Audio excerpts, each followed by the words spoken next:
mother bear raised 2 abandoned human babies. But after 2 years, something shocking happened. Let us know where you're watching from. If you love my content, consider supporting it with a super thanks. Every bit of your support helps us create even more amazing stories for you. The forest whispered secrets as dawn broke over Pine Ridge Valley. Soft golden light filtered through tall trees, casting dappled shadows on the forest floor. Somewhere, deep within this ancient woodland, a mother bear named Luna moved cautiously between the trees. She was not alone. Luna's normally confident stride was hesitant today. Her ears twitched nervously at every sound, her powerful body tensing as she approached a small clearing beside a rushing stream. What made this morning different was what followed behind her. 2 small bundles of humanity, toddling on unsteady legs. Mason and Olivia were no older than 3 years old. Their innocent eyes reflected the wonder of the forest around them. Mason's tousled brown hair caught the morning light, while Olivia's auburn curls bounced with each careful step. The children wore tattered clothes that hung loosely on their tiny frames, yet their cheeks glowed with health. They followed Luna without fear, their small hands occasionally reaching to touch her coarse fur for reassurance. Nobody in the nearby town of Willow Creek knew these children existed. 2 years ago, Luna had discovered them abandoned in the woods, left in a worn camping tent with nothing but a few blankets and an empty baby bottle. The infants had been crying desperately, their weak wails carrying through the forest. Any other wild animal might have seen them as prey, but something in Luna's instincts had shifted that day. Luna had recently lost her own cubs to hunters. The emptiness that consumed her had been unbearable, an ache so deep she'd roamed the forest for days without purpose. When she found the human babies, something awakened inside her, a fierce maternal instinct that transcended species. She had gathered them gently in her mouth, one by one, and carried them to her den beneath an ancient fallen oak. Day after day, Luna hunted for soft berries and found honeycomb for the children. She caught fish from the stream and brought them back, still wriggling. At first, she had to mash the food between her teeth before feeding it to the infants. She kept them warm through winter storms, her massive body curled protectively around their small forms. When they cried, she nuzzled them until they quieted. When they slept, she watched over them tirelessly. The children learned to crawl, then walk, in the company of bears. They learned to communicate not with human words, but with sounds and gestures that Luna understood. Mason would pat Luna's nose when he was hungry. Olivia would tug on Luna's ears when she wanted to play. They bathed in the cool stream under Luna's watchful eye, and slept beneath the stars, unafraid of the darkness. But this morning was different. Luna's behavior had changed. She kept looking back over her shoulder, her nose twitching anxiously as she scented the air. The deep rumble in her chest wasn't the comforting sound the children were used to. Something was wrong. The forest felt different, tense, waiting, as if holding its breath. In the distance, voices carried on the morning breeze. Human voices. For the first time in 2 years, people were venturing this deep into Luna's territory, and they were getting closer. Luna nudged the children urgently with her snout, trying to herd them deeper into the forest, away from the approaching humans. But Mason and Olivia, curious about these strange new sounds, hesitated. They had never heard human voices before. The unfamiliar sounds sparked something in their forgotten memories, echoes of their earliest days before the forest became their home. Olivia looked up at Luna with wide, questioning eyes. Mason took a small step toward the sound of voices. Luna growled softly, torn between her protective instinct to hide the children and a deeper understanding beginning to form in her animal heart. These human cubs did not truly belong to the forest. They belonged with their own kind. The voices grew louder. Luna made her decision. With gentle nudges, she guided the children not away from the humans, but toward them. Each step seemed to pain her, her massive head hanging lower as they approached the edge of her territory. Behind them lay the safety of the den they had shared. Ahead lay an uncertain future. Luna's amber eyes brimmed with something that, in a human, might have been called tears. The sunlight grew brighter as they neared the forest edge. The children blinked against the light, unaccustomed to such openness. Their small hands clutched Luna's fur tighter as they sensed her unease. For the first time, fear crept into their innocent hearts. Luna stopped. She could go no further. The human voices were just beyond the next ridge. She nuzzled each child one last time, breathing in their scent as if to memorize it forever. Mason wrapped his arms around her massive neck. Olivia pressed her face into Luna's fur. Then, with a gentle push of her snout, Luna urged them forward, toward their own kind. The children took hesitant steps away from the only mother they could remember. They looked back at Luna, confusion and fear on their small faces. Luna stood still, her powerful body framed by ancient trees, watching as her human cubs took their first steps back into the world of people. Something inside her knew that what was about to happen would change everything for the children and for herself. But she could never have imagined just how shocking that change would be. Mason tripped over a fallen branch and let out a cry. Not the soft animal sound he used with Luna, but a distinctly human wail that echoed through the trees. The voices beyond the ridge suddenly went silent. Then came the sound of rushing footsteps, branches breaking underfoot as humans hurried toward the source of the cry. Luna tensed, every muscle in her massive body ready to charge forward and protect her cubs. But she held herself back, fighting against every maternal instinct. The children needed to be found. They needed to return to their own kind. With a deep, rumbling growl of anguish, she retreated a few steps into the shadow of the trees, still watching, still ready. 3 humans burst into the clearing. 2 men and a woman. They wore the green uniforms of forest rangers. Their faces registered shock as they saw the children standing alone at the edge of the forest. Dirty, dressed in tattered clothes, but unmistakably human. "Oh my God," whispered the woman. A tall, slender ranger named Eleanor Reed. Her hand flew to her mouth. "They're just babies." The oldest ranger, a gruff man named Harold Wilson, with years of wilderness experience etched into the lines of his weathered face, stepped forward cautiously. "Hey there, little ones," he said softly, kneeling down to appear less threatening. "Are you lost?" Mason and Olivia huddled together, terrified by these strange creatures who looked somewhat like them, but made sounds they didn't understand. The human language that might once have been familiar to them was now foreign. They backed away, glancing desperately toward where Luna had disappeared. "Take it slow, Harold," cautioned the third ranger, a younger man named Dominic Torres. "They're scared out of their minds." Eleanor noticed something the others hadn't. "Look at how they're standing," she whispered. "And those gestures, it's almost like—" Mason suddenly dropped to all fours, mimicking Luna's warning stance. Beside him, Olivia bared her small teeth and made a growling sound deep in her throat.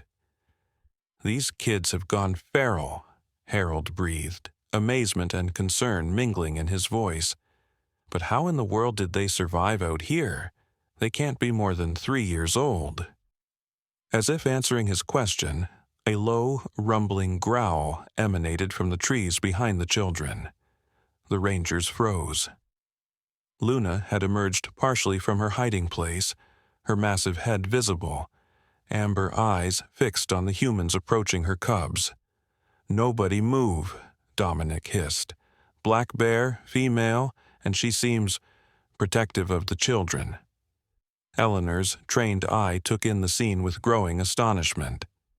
"That's not possible," she whispered, but the evidence was right before her eyes. The bear wasn't threatening the children. She was watching over them. "I've heard stories," Harold said quietly. "Old legends from the indigenous peoples of this region. Tales of the forest mother who sometimes adopts lost human children. I always thought they were just myths." In that tense moment, with humans and bear regarding each other across the small clearing, another sound broke the silence, the mechanical whir of a helicopter approaching. The forest rangers had been part of a larger search party, combing the area for signs of poachers. The helicopter was their extraction point. The noise terrified the children. They screamed, high, piercing sounds unlike anything Luna had heard from them before, and ran back toward her. Without hesitation, Luna moved forward to meet them, placing her body between her cubs and the rangers. "Don't shoot!" Eleanor called out, seeing Harold reach slowly for his tranquilizer gun. "We need to think this through." But the decision was taken out of their hands. The helicopter appeared overhead, its downdraft bending the treetops, the noise deafening in the once quiet clearing. Luna reared up on her hind legs, a towering wall of fur and muscle, roaring her defiance at the metal monster threatening her family. The children clung to her fur, equally terrified of the rangers, the noise, the wind, the strange flying machine. In the chaos, no one noticed the small dart that fired from Harold's gun until it was too late. The tranquilizer struck Luna in her shoulder. She dropped to all fours, confusion clouding her eyes as the powerful sedative began to take effect. "No!" Eleanor shouted, but her voice was lost in the helicopter's din. Mason and Olivia screamed as Luna stumbled. They tried to hold her up, their small hands pushing against her massive form with futile determination. Tears streamed down their dirt-smudged faces as Luna's legs finally gave way, and she collapsed onto her side, her breathing heavy but steady. The children threw themselves over her prone form, trying to protect their mother as the rangers approached. It took all three adults to pry the children away from Luna's unconscious body. They kicked and bit and scratched, fighting with a wild ferocity that belied their small size. Eventually, exhausted, they were carried to the helicopter, their eyes never leaving Luna's still form until the trees obscured their view. News of the bear children spread like wildfire.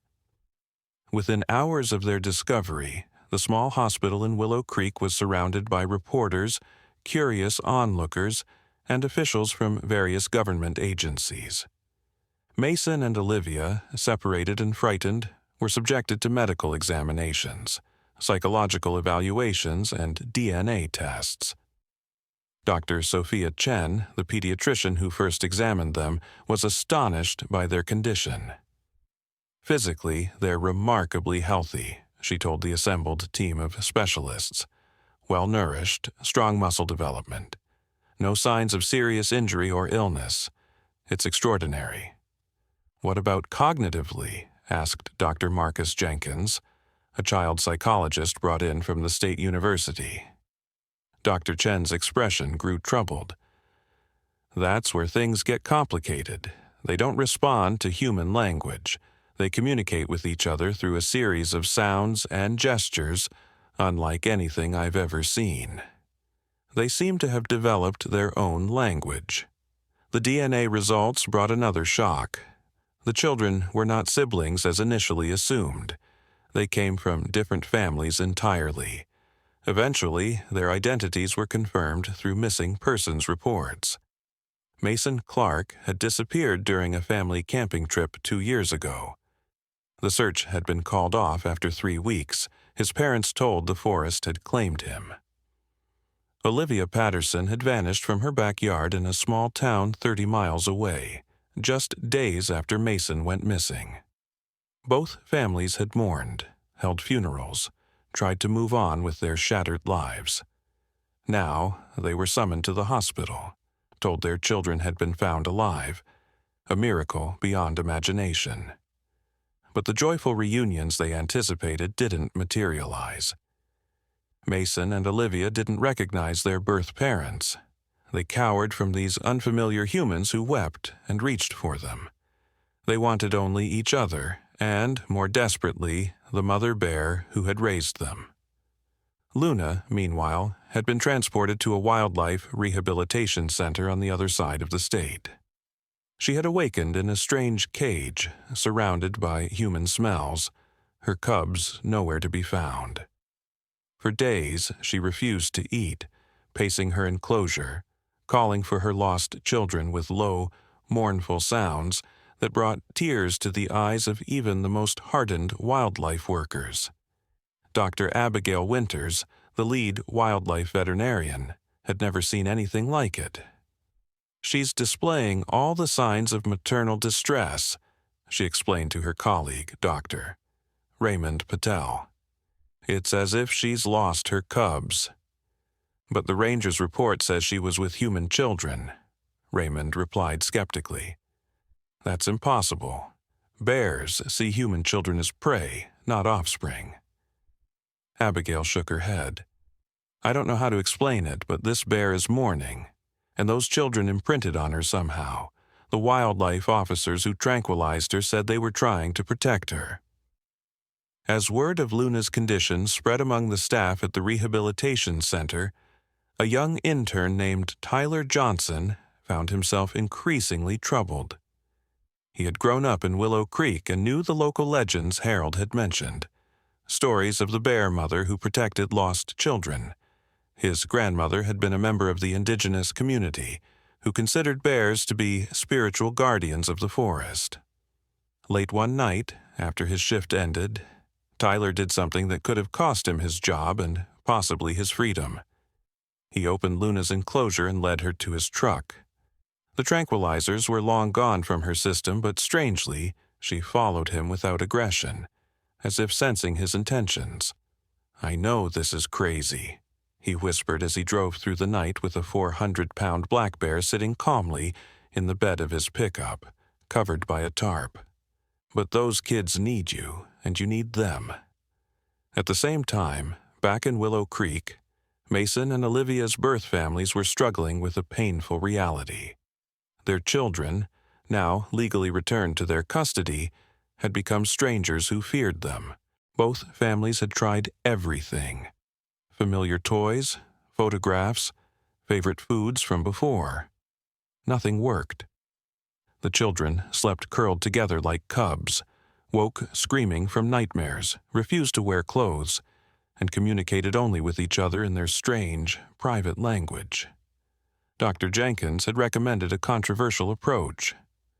"We need to consider what's best for the children's psychological well-being," he told the desperate parents.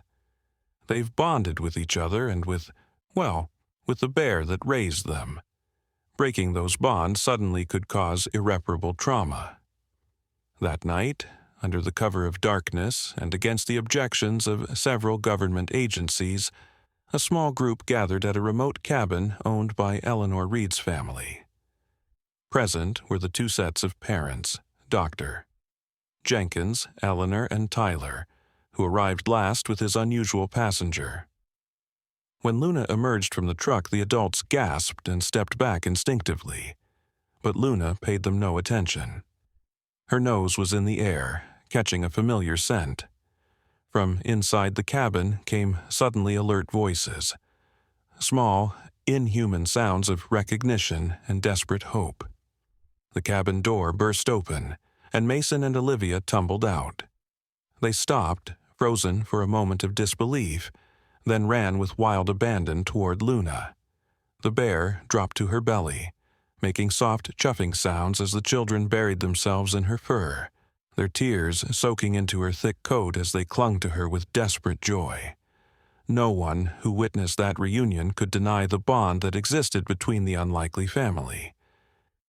For hours, the children would not leave Luna's side.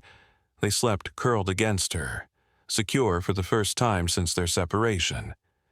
The human parents watched with a mixture of jealousy, amazement, and gradual understanding.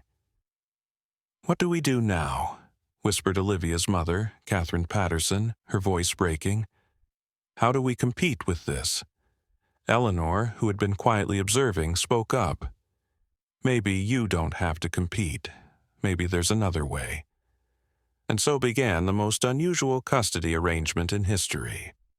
A sanctuary was established in a protected area of the forest, close enough to civilization for the children to be gradually reintroduced to human ways, yet wild enough for Luna to live as nature intended.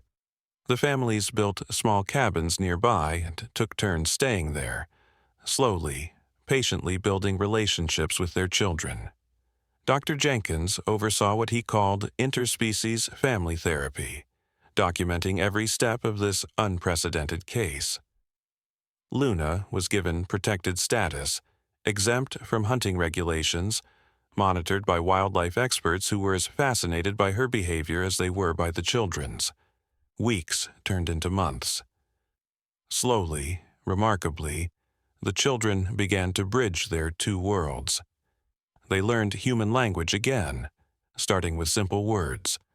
Mother for both Luna and their human mothers, father for the human men who played with them and taught them human ways. They learned to wear clothes, to use utensils, to sleep in beds, though they still preferred spending nights curled against Luna's warm fur under the stars. Luna, for her part, seemed to understand the arrangement. She allowed the human parents to take the children for increasingly longer periods, watching from the edge of the clearing as they disappeared into the cabins. She never tried to prevent them from going. Perhaps, in her animal wisdom, she knew what they needed was bigger than what she alone could provide. As the first anniversary of their discovery approached, something amazing began to happen. Mason spoke his first complete sentence in English to his human father. "Luna teached me fishing," he said proudly, his grammar imperfect, but his meaning clear. Olivia began drawing pictures, crude at first, then increasingly sophisticated, showing her two families, the human one in the cabins and the bear one in the forest. "Both my families," she would say, pointing to the drawings, "both love Olivia." The story of the bear children became a social media sensation, though the exact location of the sanctuary remained secret to protect all involved. Documentarians, scientists, and child development experts clamored for access, most of which was denied. This unusual family needed privacy to heal and grow. Then came the day that would change everything once again. 2 years after the children were found, 4 years after they were first lost, a forest fire started by lightning swept through the region. The sanctuary lay directly in its path. Evacuation orders went out. The human families packed quickly, calling desperately for the children who had been playing at the forest edge with Luna, but they were nowhere to be found. As smoke filled the sky and ash rained down, panic set in. Had Luna taken the children deeper into the forest, away from the fire, but also away from human help? Had her wild instincts finally overridden the careful balance they had established? Search teams formed, but the fire moved too quickly, cutting off access to Luna's usual territories. Helicopters could not fly through the thick smoke.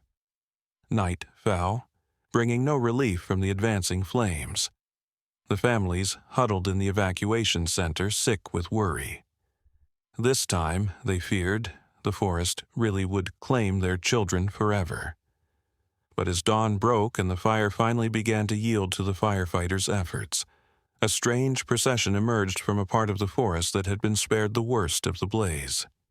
Luna led the way, her fur singed in places but her stride purposeful. Behind her came not just Mason and Olivia, but 7 other children, ranging in age from toddlers to preteens, dirty, frightened, but very much alive. The truth emerged in fragments over the following days. These other children had been living wild in the forest too, some for a few weeks, others for years. They had been surviving in their own ways, in hollow trees, in abandoned human structures, foraging and hunting as best they could. Luna had known of their existence all along. During the fire, she had led Mason and Olivia to find these other wild children, guiding all 9 young humans to safety through paths only she knew. More astonishing still was the discovery that each of these children had been presumed dead, their disappearances attributed to accidents, predators, or even human abduction. Yet here they were, living proof that the forest, so often feared as a place of danger and death, had instead become a nursery of sorts, with Luna as its unlikely guardian. Scientists were baffled. How had Luna defied every known principle of animal behavior to not only spare these human children but actively protect them? Indigenous elders nodded knowingly, speaking of ancient pacts between humans and bears, of spirit guardians who took animal form in times of need. For the families of the newly discovered children, the path forward would be long and challenging, as they had seen with Mason and Olivia's gradual return to human society. But they had a blueprint now, an understanding that healing would require patience, acceptance, and an open mind about what constitutes a family. As for Luna, her story was far from over. As media attention intensified and debate raged about what should be done with this extraordinary bear, she disappeared one night from the temporary enclosure where she was being kept during the sanctuary's reconstruction. The door was found open, though whether by human hand or bear ingenuity, no one could say. Search parties found no trace of her. Weeks passed. Some speculated she had gone deeper into the wilderness, away from the humans who had both reunited her with her cubs and separated her from them. Others wondered if she had succumbed to injuries from the fire that had gone unnoticed. Mason and Olivia, now speaking in full sentences and attending special classes with the other forest children, insisted otherwise. Luna not gone, Mason would say firmly when asked. Luna watching, Luna waiting. For what?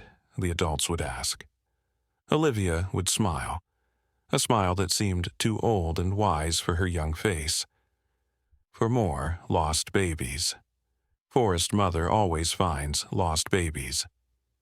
The children continued to leave offerings at the edge of the rebuilt sanctuary. Honey, berries, freshly caught fish placed on flat stones. Each morning, the offerings would be gone, though motion-activated cameras never captured what took them. 6 months after Luna's disappearance, Catherine Patterson woke in the night to find Olivia missing from her bed. Frantic, she woke the household. A search began immediately, fear gripping the hearts of those who had only recently recovered their lost child. They found Olivia at the edge of the sanctuary, sitting calmly on a fallen log. Beside her, barely visible in the pre-dawn light, was the massive silhouette of a black bear. Not Luna, this bear was younger, male, with a distinctive white patch on his chest. Luna sent him, Olivia explained simply when the adults approached cautiously. He says more babies in forest. Different forest, far away, need help. Experts were skeptical.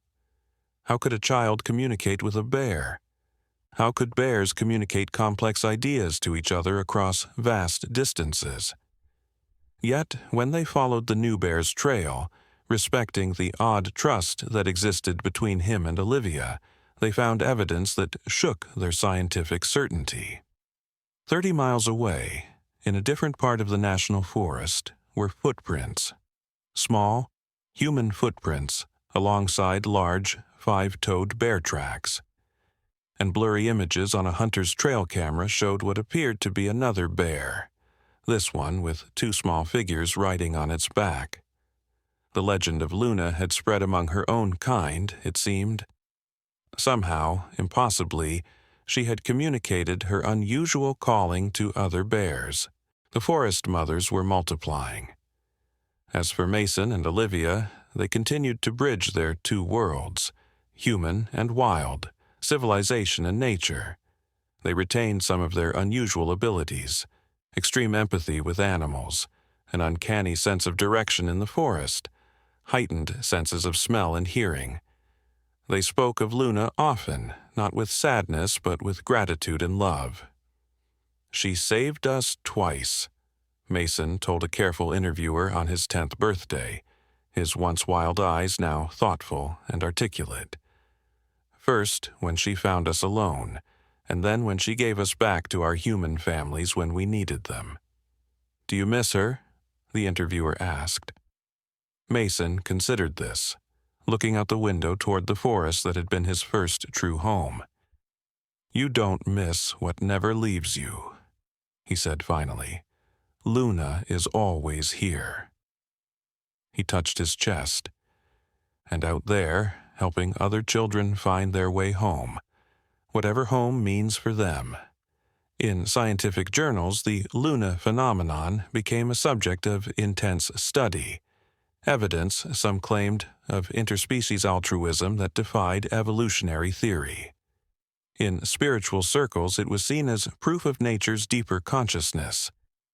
In popular culture, it spawned movies, books, and a renewed respect for the intelligence and emotional capacity of animals. But for the children who had been part of Luna's unlikely family, it was simply their story. Extraordinary not because it defied explanation, but because it had shown them that love transcends species, that family is found in the most unexpected places, and that sometimes the wild heart of the forest has more compassion than the civilized world of humans could ever imagine. 15 years passed since the day Luna first guided Mason and Olivia back to human society. The children of the forest, as they were still sometimes called, had grown into young adults with extraordinary lives. Mason Clark, now 20, had become a quiet, thoughtful young man with unusual abilities that both fascinated and unsettled those around him. He'd graduated high school a year early and turned down prestigious university scholarships to work at the Interspecies Communication Research Center, a facility established on the edge of the sanctuary where he'd spent his childhood. Olivia Patterson, 19, had taken a different path. Her affinity for art had blossomed into exceptional talent. Her paintings, dreamlike scenes of forest interiors where bears and humans coexisted in peaceful harmony, commanded high prices in galleries across the country. Critics called her work shamanic, visionary, and a window into a consciousness that exists between worlds. Olivia herself rarely gave interviews and preferred to live in a small cabin she'd built herself at the sanctuary's boundary. The other 7 children rescued during the forest fire had integrated into human society with varying degrees of success. Some struggled with the transition more than others, but all maintained their connection to the sanctuary and to each other. They called themselves the Luna Pact, and gathered twice yearly at the full moons of summer and winter to share their stories, struggles, and triumphs. Dr. Marcus Jenkins had published several acclaimed papers, and eventually a best-selling book titled The Luna Effect: What Bear-Raised Children Teach Us About Human Development. His work had revolutionized thinking about attachment theory, language acquisition, and interspecies bonding. He remained a trusted advisor to all the families, though his hair had silvered and his once energetic stride had slowed with age. Eleanor Reed had retired from the Forest Service but continued living near the sanctuary, serving as its unofficial guardian. Her home had become a gathering place for scientists, indigenous elders, and occasionally journalists who managed to earn the trust of the unusual community. Luna herself had never returned permanently to the sanctuary, though occasional glimpses and signs of her presence persisted over the years. Trail cameras would occasionally capture a large female bear with distinctive scarring, now graying around the muzzle, observing the sanctuary from a distance. fish bones would appear on the flat stones where Mason and Olivia had once left offerings. But the bear mother had seemingly passed her guardianship to others, both human and bear. The Luna phenomenon, as it came to be known scientifically, had been documented in wilderness areas across North America. Instances of bears protecting, rather than harming, lost children had been recorded in national parks from Yellowstone to the Smoky Mountains. Indigenous communities spoke of ancient knowledge reawakening, of bear spirits fulfilling their original covenant with humans. But the world's fascination with the unusual family had never quite subsided. Television specials aired on milestone anniversaries. Documentary crews visited the sanctuary, always under strict guidelines. The children, who had once been wild, had become reluctant symbols of hope in a world increasingly disconnected from nature. It was on the 20th anniversary of what the media called the miracle of Willow Creek that everything changed again. Dr. Abigail Winters, now the director of wildlife biology at the State University, received an urgent call from a former student working in Alaska. "You need to see this, doctor." "Winters," said the young researcher, her voice trembling with excitement. "We've been tracking an unusual migration of black bears in the Tongass National Forest. They're exhibiting unprecedented cooperative behavior, and they've been found around human settlements, but not raiding trash or showing aggression. They're watching, especially around areas with children." Abigail listened with growing wonder as her student described bears standing guard near rural schools, appearing near playgrounds at precise times, seemingly monitoring human children from a distance before disappearing back into the forest. When local indigenous elders were consulted, they spoke of an old legend about the Great Mother, who would send her children to watch over human cubs in times of coming danger. "There's more," the student continued. "Some of the bears have unusual marking patterns, almost like they've been deliberately marked or painted. I'm sending you the images now." When Abigail opened the file, her breath caught. There, clearly visible on the flank of a large female bear, was a pattern of white fur in the unmistakable shape of a human handprint. Within 24 hours, Abigail arrived at the sanctuary with the images. She sought out Mason and Olivia immediately, finding them at Olivia's cabin where they were sharing a quiet dinner with Eleanor Reed and Tyler Johnson, now married and expecting their first child. "Do you recognize this marking?" Abigail asked, spreading the photos on the rustic wooden table. Mason's hand went instinctively to his chest. "Luna," he whispered, though he knew it couldn't be her. Not in Alaska, not after all these years. Olivia studied the images more carefully, her artist's eye catching details others might miss. "Not Luna," she said finally, "but one of hers, that marking ... Her fingers traced the white handprint on the bear's flank. "We did that." "What do you mean, you did that?" Abigail asked, confusion evident in her voice. Mason and Olivia exchanged a look laden with meaning, a silent communication they had perfected in their years together in the wild. "There's something we never told anyone," Mason said quietly. "Something about our time with Luna that seemed too impossible to share." Eleanor leaned forward, her weathered face showing concern. "What is it? After all this time, what could still be a secret?" Olivia took a deep breath. "Luna wasn't just protecting us. She was teaching us, and we were teaching her." The story that unfolded over the next several hours left their listeners stunned. According to Mason and Olivia, during their time in the wilderness, they had developed a form of communication with Luna that went beyond simple gestures and sounds. Through a combination of touch, scent marking, and what they could only describe as a form of telepathic connection, they had shared knowledge. "We showed her human things, how to recognize human structures, how to interpret human behavior, how to distinguish threatening humans from benign ones, Mason explained.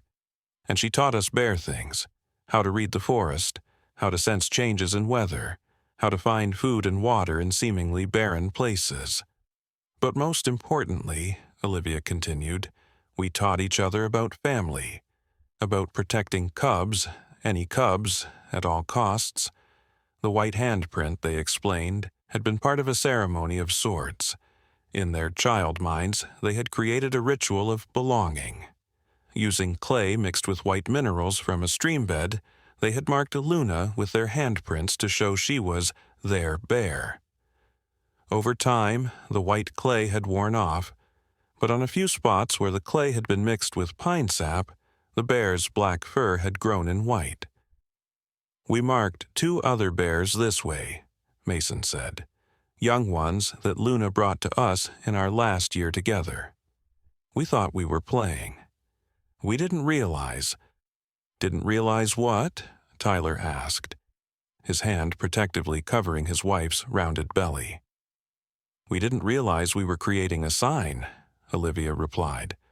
A way for bears who protect human children to recognize each other, to build, I don't know what to call it, a network? A society? Dr. Winters sat back, her scientific mind racing to process implications that defied conventional understanding. You're suggesting that Luna intentionally created some kind of interspecies protection system, and that it's spreading? We know how it sounds, Mason acknowledged. But there's something else you should see. He retrieved a leather-bound journal from his backpack and opened it carefully. Inside were detailed drawings, some childish and simple from years ago, others sophisticated and precise, showing what appeared to be a map. Streams, rock formations, mountains, and forest clearings were marked with symbols that combined elements of human writing with what looked like claw marks. We've been documenting the places where Luna took us, and later, where other marked bears have been sighted, Olivia explained. There's a pattern. They're creating safe corridors, pathways through wilderness areas that connect human settlements, routes a lost child could follow to safety. Eleanor's eyes widened as she recognized the features of the local landscape in the strange map. The rescue routes during the forest fire, she breathed. That's how Luna knew where to find the other children and how to get them to safety. These paths already existed. And now they're appearing in Alaska, Dr. Winters added, pieces clicking into place. But why? Why now? Why there? Mason's expression grew somber. The indigenous elders your student consulted were right. The bears appear when danger is coming. Luna taught us to read the signs, subtle changes in animal migration patterns, alterations in plant growth cycles, shifts in weather. What kind of danger? Tyler asked, his arm tightening around Eleanor. Climate change, Olivia said simply, but more immediate than most humans realize. The bears know something catastrophic is coming to that region, something that will endanger human cubs. The group sat in stunned silence, the implications settling over them like a heavy cloak. Finally, Dr. Winters spoke. We need to take this to the authorities. If what you're suggesting is true, they won't believe us, Mason interrupted gently. You know that. At best, they'll think it's fascinating animal behavior worth studying. At worst, they'll dismiss it entirely. Then what do we do? Eleanor asked. Olivia and Mason exchanged another look. We need to go to Alaska, Olivia said decisively. We need to find these bears and learn what they're trying to tell us. It's not that simple, Dr. Winters objected. These are protected wildlife areas. You can't just... Actually, Tyler interjected, I might be able to help with that. Everyone turned to look at him. My grandmother's sister married into a Tlingit family in southeastern Alaska. They live near Tongass. If anyone would understand and help, it would be them. As plans rapidly formed around the table, none of them noticed the large figure watching from just beyond the cabin's window. A graying black bear with familiar amber eyes, observing with what almost looked like approval, before silently melting back into the deepening twilight. 3 weeks later, a small seaplane touched down on a remote lake in the Tongass National Forest. Mason and Olivia stepped onto the floating dock, breathing in the crisp Alaskan air. They were joined by Dr. Winters, who had insisted on coming despite her university's reluctance to sanction such an unusual expedition, and Tyler, whose family connections had indeed proven invaluable in securing permission to enter protected tribal lands. "Feels different here," Olivia murmured, her eyes scanning the dense forest surrounding the lake. "Older somehow." Mason nodded, kneeling to place his palm flat against the damp earth. Since childhood, he had maintained this habit, greeting new places by touch, a behavior learned from Luna. "But familiar too," he replied, "like the forest is the same language, just a different dialect." They were met by Tyler's relatives, a tall, dignified man named Joseph, who served as a tribal elder, and his granddaughter Kayla, a wildlife biologist who had been born in the city but had returned to her ancestral lands after graduate school. Like many indigenous scientists, she bridged two worlds of knowledge: Western scientific methodology and traditional ecological understanding. "We've been expecting you," Joseph said, his weathered face revealing little emotion. "The bears told us you were coming." If he had hoped to shock them with this statement, he was disappointed. Mason and Olivia nodded as if this were the most natural thing in the world. "How many have you seen with the marking?" Mason asked, gesturing to his palm. 17 confirmed sightings in the past month," Kayla answered, her scientific precision at odds with her grandfather's mystical pronouncement. "All female black bears, all displaying what appears to be a white handprint pattern on their flanks or shoulders." "And the behavior?" Olivia prompted. Joseph and Kayla exchanged a glance. "Perhaps it's better if we show you," Joseph said. "We've prepared a place for you to stay in the village. Rest tonight. Tomorrow we begin." The village was small but vibrant, a mixture of traditional structures and modern amenities. Solar panels powered computers that monitored environmental data. Satellite dishes provided internet access that children used for homework and elders used to share traditional knowledge with distant communities. Yet salmon still dried on wooden racks, and the community smokehouse prepared food using methods unchanged for generations. That evening, after a meal of fresh-caught fish and locally gathered berries, Joseph gathered the visitors and several village elders in the community longhouse. As firelight flickered against cedar walls adorned with traditional carvings, he shared a story. "Our people have always lived alongside bears," he began, his voice taking on the rhythmic quality of a practiced storyteller.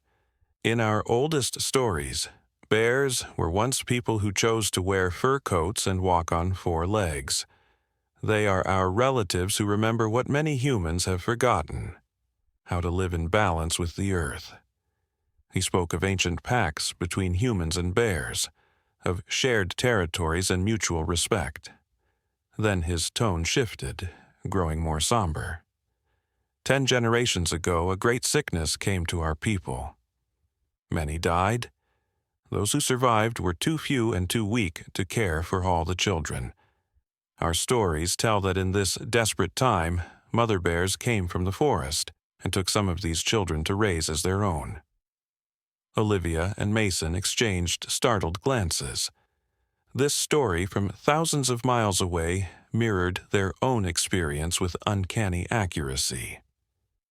"When the sickness passed and our people grew strong again," Joseph continued, "the bear mothers brought the children back. But these children were changed. They could speak with animals, read the weather, sense dangers before they arrived. They became our greatest healers and leaders, bridging the world of humans and the world of nature. He paused, letting his words settle. We call them the bear-blessed. And our stories say that when great danger threatens the children of any people, the bear mothers will rise again. The white handprint, Dr. Winters said quietly. It's a mark of the bear-blessed. Joseph nodded. In our tradition, yes, a sign that this bear has been touched by human children with special connection to the bear world. He looked directly at Mason and Olivia. Children like you. The revelation hung in the air, merging with wood smoke and shadows. What had seemed extraordinary, miraculous even, in Willow Creek was part of an ancient pattern here, a recurring relationship between species that transcended modern understanding. What is the danger? Mason finally asked, returning to the most pressing question. What are the bears warning about? Kayla answered, her scientific training evident in her precise language. Our monitoring stations have detected unusual seismic activity along a fault line that runs beneath the continental shelf offshore. It's subtle, nothing that would trigger standard warning systems, but it's been increasing steadily. Our elders, she nodded respectfully toward Joseph, noticed changes in animal behavior that historically precede major earthquakes. How major? Dr. Winters asked. If our models are correct, Kayla replied, we're looking at a potential 9.0 magnitude event, possibly triggering a significant tsunami. The last time this happened was before European contact. It lives only in our oral traditions. It changed the shape of the coastline, Joseph added. Islands disappeared, new ones formed, villages were swept away. But there's more, Kayla continued. There's a liquefied natural gas facility that was built 5 years ago on the coast, despite tribal objections. If it's damaged in an earthquake or tsunami. She didn't need to finish. Everyone understood the compounding disaster that could unfold. Earthquake, tsunami, and industrial catastrophe combined. The authorities must be warned, Dr. Winters insisted. We've tried, Joseph said wearily. Our concerns have been dismissed as indigenous superstition, despite Kayla's scientific data. The company that owns the facility has significant political influence. And the bears? Olivia asked. What exactly are they doing? They've established a presence around every school, daycare center, and playground within 50 miles of the coast, Kayla explained. They appear regularly, observing but never threatening. Some follow school buses along their routes, and they've begun creating what appear to be paths, just like in our forest, Mason murmured. We believe they're preparing evacuation routes, Joseph said. The problem is, no one is paying attention except us. The group fell silent, contemplating the enormity of what they were discussing. Finally, Olivia spoke, her voice firm with conviction. Then we need to make them listen. And I think I know how. The plan came together over the next 2 days. It would require skills from each of them. Mason's uncanny connection with animals, Olivia's artistic vision, Dr. Winters' scientific credibility, Tyler's media connections from his years documenting the sanctuary, Joseph's traditional knowledge, and Kayla's precise data. Most crucially, it would require cooperation from the bears themselves. Early on the 3rd morning, Mason and Olivia ventured alone into the forest. They carried no weapons, no cameras, no scientific equipment, only small pouches of organic materials they had gathered with Joseph's guidance. Crushed berries, special clays, tree resins, and herbs with significant meaning in Tlingit tradition. Do you think this will work? Olivia asked as they followed a barely visible game trail deeper into the old-growth forest. We were children when we connected with Luna. Our minds were different then, more open. Mason considered this. "I don't think that part of us ever closed," he said finally. "We just learned to hide it to fit into human society. But here—" He gestured to the ancient trees surrounding them, some estimated to be over 1,000 years old. "Here, we don't need to pretend." They walked for hours, following signs that would be invisible to most humans. Subtle claw marks on trees, patterns of bent vegetation, tracks partially obscured by fallen leaves. As the forest grew denser and the light dimmer, they began to sing. Not human songs with words and structure, but the vocalizations they had developed with Luna, low, rumbling sounds interspersed with higher chirps and calls that carried through the trees in ways human voices could not. By mid-afternoon, they reached a small clearing dominated by a massive, fallen cedar. Its upturned root system created a natural wall, and its trunk, still partially attached to the stump, formed a protected hollow beneath. It was a perfect natural shelter, and it was clearly in use. Fresh bear scat marked the perimeter. Tufts of black fur clung to the rough bark. The ground within the hollow was packed smooth from regular use. "This is it," Mason whispered. "A bear den." They made no move to enter the hollow. Instead, they sat cross-legged about 20 feet away, in plain sight.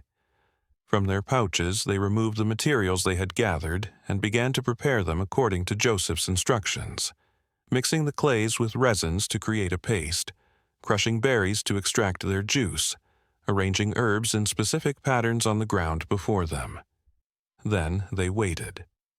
The forest grew quiet around them, not the oppressive silence of danger, but the respectful hush of observation. Birds ceased their calls. Small mammals stilled. Even the insects seemed to pause their constant hum. Just as the light began to shift toward evening, a rustling came from the undergrowth beyond the fallen cedar. Mason and Olivia remained motionless, their breathing slow and measured, their postures relaxed but alert. A massive black bear emerged into the clearing, a female, her coat glossy and thick, her movements deliberate and controlled. She assessed them with intelligent eyes, nostrils flaring as she caught their scent. Then to Doctor Winter's, or any conventional wildlife biologist's, astonishment, she sat down on her haunches directly across from them, maintaining a cautious but not fearful distance. As she shifted position, the fading sunlight caught a patch of white fur on her right shoulder, the unmistakable outline of a human handprint. Mason and Olivia began to speak, not in human language, but in the hybrid communication system they had developed with Luna years ago.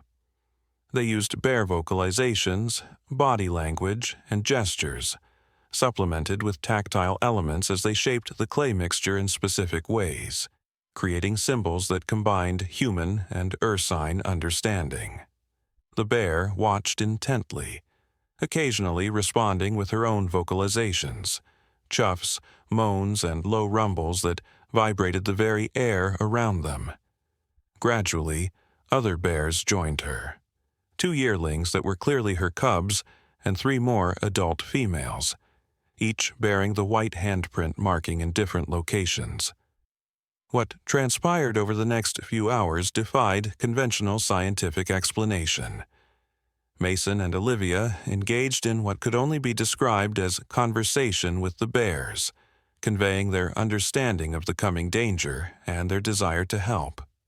The bears, in turn, demonstrated remarkable behaviors, using sticks to draw patterns in the soft earth, arranging stones in formations that mimicked the coastline, and at one point, remarkably, bringing forward small items they had collected: a child's lost mitten, a toy car, a small shoe. As darkness fell completely, Olivia and Mason applied the white clay mixture to their own hands and, with slow, respectful movements, approached the lead bear. In a gesture that echoed across species and time, they placed their palms against her fur, renewing the marking that connected them to Luna's legacy. Before departing, they left small bundles of the herbs arranged in patterns that, according to Joseph, symbolized alliance and gratitude in Tlingit tradition. The bears investigated these offerings, then disappeared back into the forest as silently as they had come. When Mason and Olivia returned to the village near midnight, muddied and exhausted, but their eyes bright with purpose, the others were waiting anxiously. "Did you find them?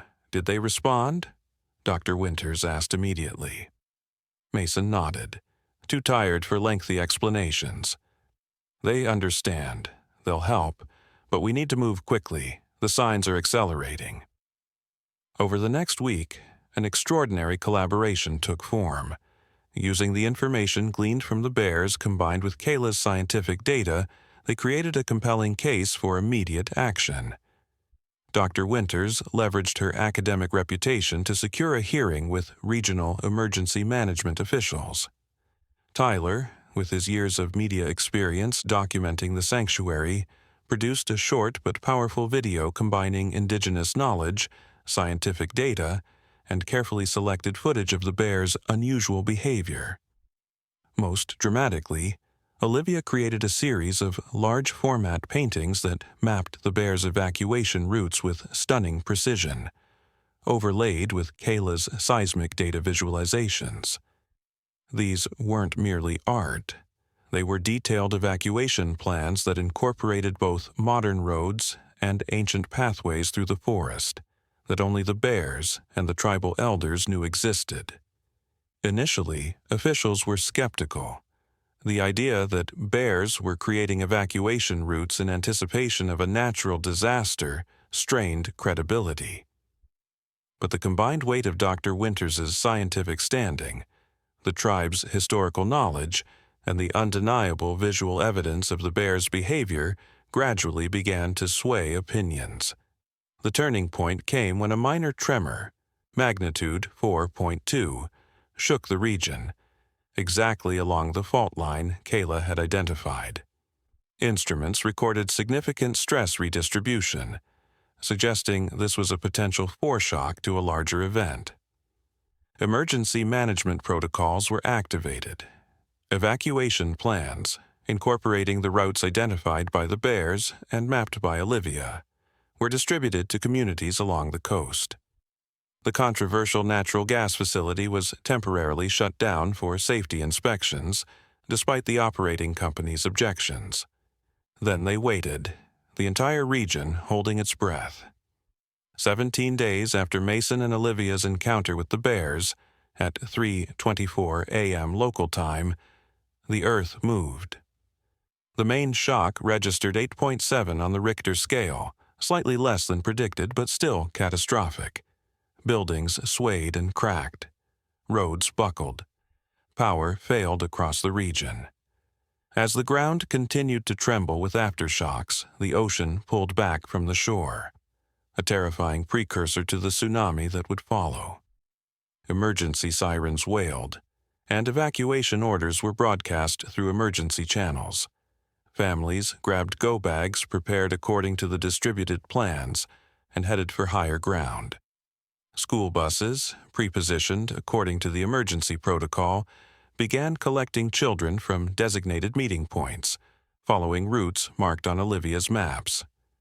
What happened next would be documented in countless news reports, scientific papers, and eventually history books. As the tsunami struck, a 30-foot wall of water that demolished coastal structures and surged inland along river valleys, people reported the same extraordinary phenomenon in community after community.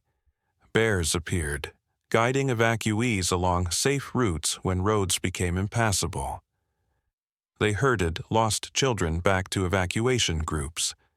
In one astonishing case captured on a cell phone video that would later go viral, a mother bear physically pulled a 4-year-old boy from a car that had been swept into rising waters, carrying him to safety by the back of his life jacket. Not a single human attacked by bears was reported during the disaster. Instead, the bears seemed to operate with almost human understanding of the emergency, working in concert with human first responders in an unprecedented display of interspecies cooperation. When the immediate crisis passed and the toll was assessed, the numbers told an incredible story. Despite the magnitude of the disaster, human casualties were a fraction of what would have been expected. The evacuation routes, those ancient pathways known to bears and indigenous people but long forgotten by modern society, had provided safe passage when conventional roads failed. The natural gas facility, shut down and secured in advance thanks to the early warning, sustained damage but didn't catastrophically fail. What could have been a compounding environmental disaster was averted. International media descended on the region, captivated by the story of the tsunami bears, as they were quickly dubbed. Scientists struggled to explain behavior that defied established understanding of animal cognition. Indigenous elders nodded knowingly, seeing the fulfillment of ancient stories. At the center of it all stood Mason and Olivia, the now-grown children who had once been raised by a mother bear named Luna. Their unique experience had created a bridge between species at the precise moment when that connection was most needed. In the months that followed, while communities rebuilt and scientists studied what had happened, something even more remarkable began to emerge. Reports came in from around the world, places as diverse as Japan, Australia, Brazil, and South Africa, of bears and occasionally other apex predators exhibiting similar protective behaviors toward human children in areas prone to natural disasters. Each account included the same detail: animals marked with what appeared to be white handprints or paw prints. The Luna phenomenon had gone global. 10 years later, on a cool autumn evening, an elderly woman sat alone on the porch of a cabin at the edge of the original sanctuary near Willow Creek. Eleanor Reed, now in her 80s, watched the sun setting behind the trees where so much had begun decades earlier. The sanctuary had evolved into an internationally recognized interspecies communication center, where scientists, indigenous knowledge keepers, and people with unusual connections to wildlife worked together to expand understanding of animal cognition and behavior. Mason directed the research division. Olivia's artwork filled the visitor center, telling the story of Luna and her legacy to thousands of visitors each year. The story had evolved beyond what anyone could have imagined. What began with one bear's compassion for 2 abandoned human infants had grown into a worldwide recalibration of the relationship between humans and wildlife. Bears were now protected as never before, recognized not just as animals to be conserved, but as intelligent beings with complex social structures and surprising capacity for altruistic behavior. More importantly, the knowledge that Luna had shared, the ancient pathways, the reading of natural signs, the recognition of coming dangers, had been incorporated into disaster preparedness plans around the world. Lives were being saved. Children were being protected. The covenant between species that Joseph had spoken of was being honored once again. Eleanor's reverie was interrupted by a soft sound from the edge of the clearing. She wasn't alarmed. At her age, she had long since lost fear of the forest and its inhabitants. Instead, she smiled and called softly, "I wondered if you would come." From the gathering shadows emerged a very old bear, her muzzle now completely gray, her gait slowed by arthritis but still powerful. The white handprint on her flank had faded with age but remained visible, a badge of honor, a mark of connection. "Hello, Luna," Eleanor said simply. "It's been a long time." The bear regarded her with eyes that seemed to hold impossible wisdom. Then, with deliberate movements, she approached the porch and settled her massive form at the bottom of the steps, close enough that Eleanor could have reached out to touch her if she wished. They sat in companionable silence as twilight deepened into night, an elderly human and an ancient bear, witnesses to a story that had changed the world in ways neither species could have accomplished alone. When Mason and Olivia arrived the next morning for their weekly visit with Eleanor, they found her rocking chair empty. For a moment, concern gripped them, until they spotted her at the forest edge. She was kneeling beside a freshly dug depression in the earth, her hand resting gently on the still form within it. Luna had returned to the sanctuary one last time to complete her journey in the place where it had begun. As news spread of Luna's return and passing, people gathered from across the country and around the world. Scientists who had studied the Luna phenomenon, indigenous elders who had recognized ancient wisdom in her story, the now-grown children of the forest who had followed in Mason and Olivia's path, and ordinary people touched by the extraordinary tale of interspecies compassion. They came not to mourn, but to honor a life that had transcended boundaries and expectations. Under a full moon, with the forest hushed in respect, they shared stories, sang songs in both human languages and the vocalizations Mason and Olivia had taught them, and left offerings of honey, berries, and fresh fish. As the ceremony concluded, a strange sound rose from the surrounding forest, the synchronized vocalizations of dozens of bears, hidden just beyond the light of the gathering. The sound was not threatening, but harmonious, a wild chorus bidding farewell to one of their own, who had changed the destiny of two species. Olivia, now in her mid-30s but with the same piercing gaze she'd had as a child, stood beside Mason as the last mourners departed. "It's not really an ending, is it?" she asked softly. Mason shook his head, his hand unconsciously rising to touch the spot over his heart where, decades ago, Luna had first pressed her nose in greeting to a lost human child. "Number? The bears have a saying, or at least that's how I understand it in human terms. What is learned cannot be unlearned. What is loved cannot be unloved." "They're still out there," Olivia continued, gazing into the darkness where the bear chorus had sounded. "All over the world now. Bears with handprints, children who understand them. A network that grows with each passing year." Mason nodded, a smile touching his lips. Luna's legacy, not just saving two children, but remembering what was forgotten, that humans and bears once walked together as kin, that we can do so again. As they turned to leave, a young black bear stepped briefly into the clearing, sleek, healthy, with a perfect white handprint on her shoulder. She regarded them calmly before melting back into the forest, a silent promise that what Luna had begun would continue for generations to come. In natural history museums around the world, a new exhibit began appearing alongside displays about evolution, adaptation, and extinction. It was called simply Luna and the Children, telling the story of an extraordinary bear who had raised human infants as her own, and in doing so, awakened an ancient connection between species that might just help both survive in an uncertain future. And in forests around the world, mother bears continued to teach their cubs two essential lessons: how to find food and survive in a changing world, and how, in times of greatest need, to recognize, protect, and guide the most vulnerable members of that other two-legged species with whom they shared the earth. Not as enemies or competitors, but as distant kin with whom an ancient pact had been remembered and renewed.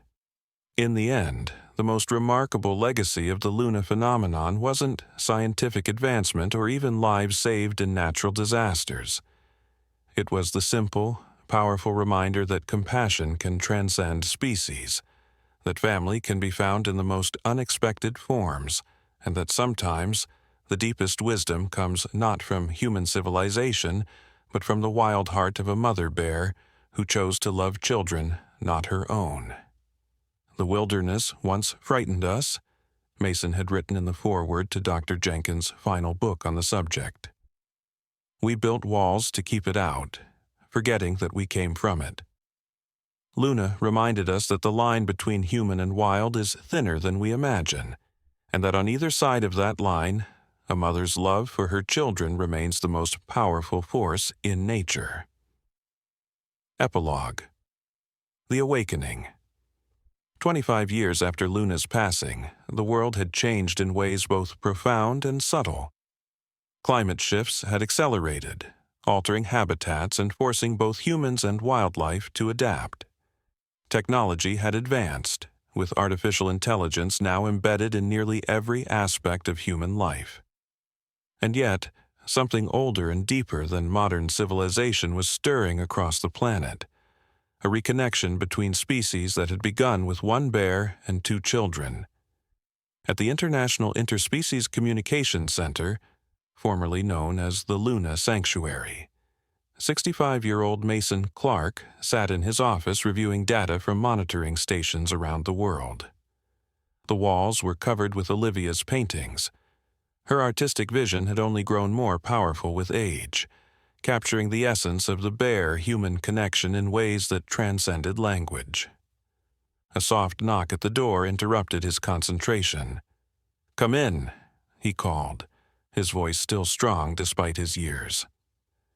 Sophia Reed Johnson entered, the 30-year-old daughter of Eleanor and Tyler, raised at the sanctuary with the forest as her playground and bears among her earliest memories.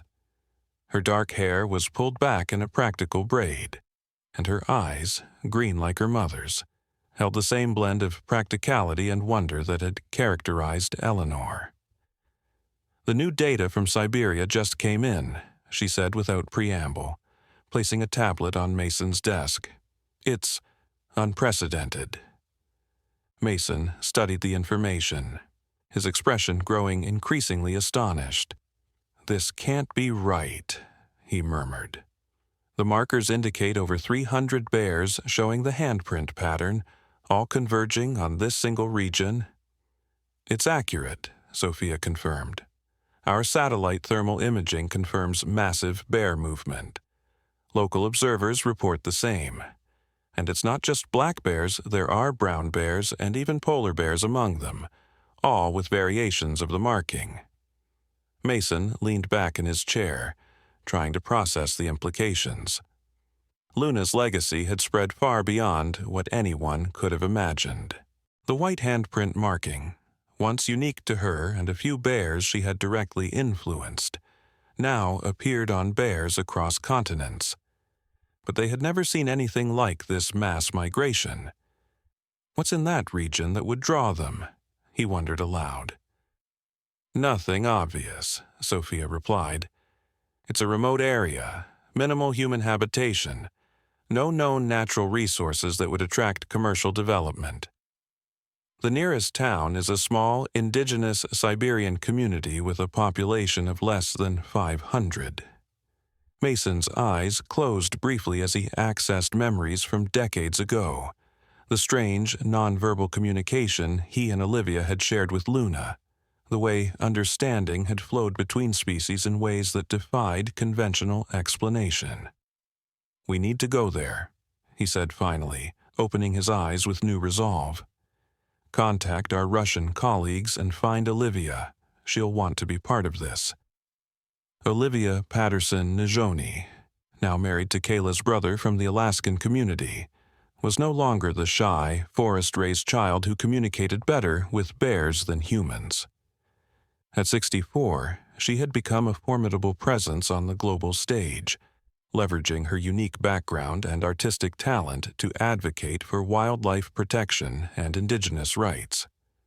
Her marriage had connected her to indigenous communities worldwide, strengthening an alliance between traditional knowledge and modern conservation efforts.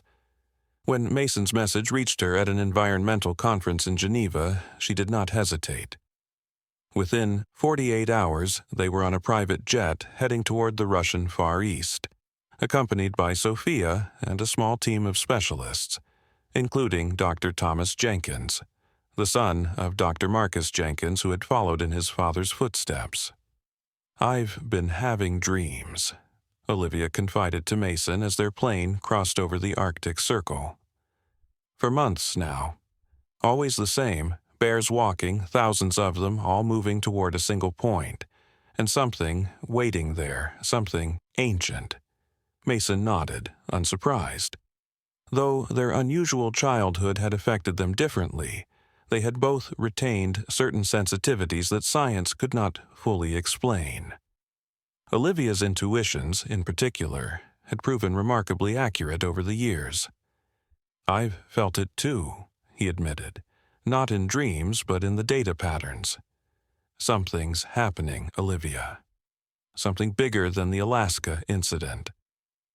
Their arrival in Russia was expedited by international scientific cooperation agreements established after the Luna phenomenon had gained worldwide recognition. A local guide named Mikhail, himself a wildlife researcher who had documented bear behavior changes in the region, met them at a small airstrip with rugged all-terrain vehicles. "The bears began arriving 3 months ago," he explained as they loaded their equipment. "At first, just a few, then dozens, now hundreds.